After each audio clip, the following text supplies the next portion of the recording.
Достар, бүгін ұлттық тағамның бірін жасайтын боламыз. Ол тағамның аты қарын бүрме. Ол үшін жылқының қарынын алып, ішіндегі бездерін әбден тазартып аламыз.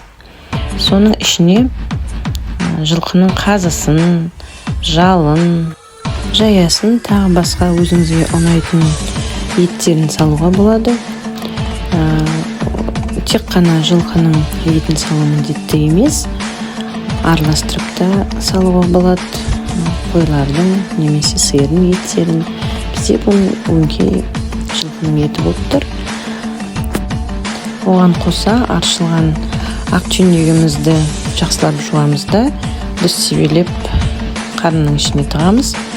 Оған қоса сәбізіміз бен пиязымызды домалақ турап саламыз.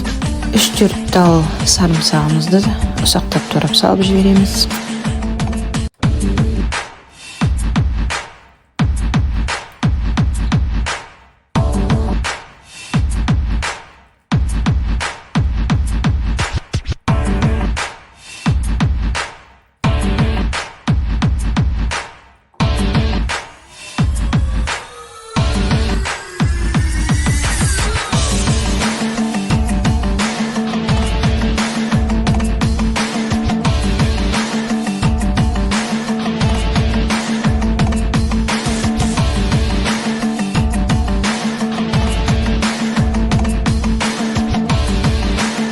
Мінекей қарынымызды әбден толтырдық.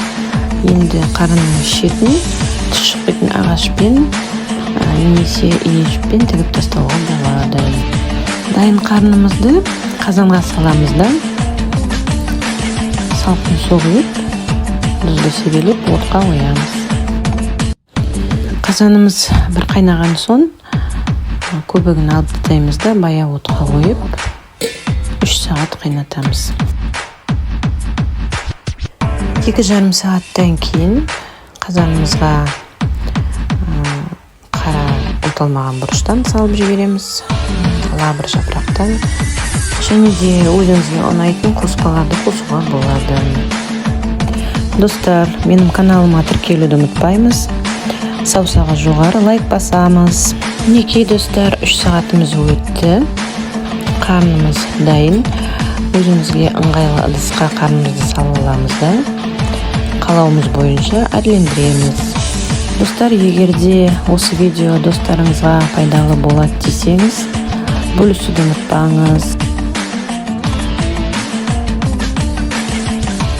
Мінекей достар, қарын бүрмеміз дайын болды. Иісі мен дәмін енді сөзбен айтуға мүмкін емес. Достар, менімен бірге жасап дәмін көріңіз. Барлығымызға да асымыз дәмді болсын.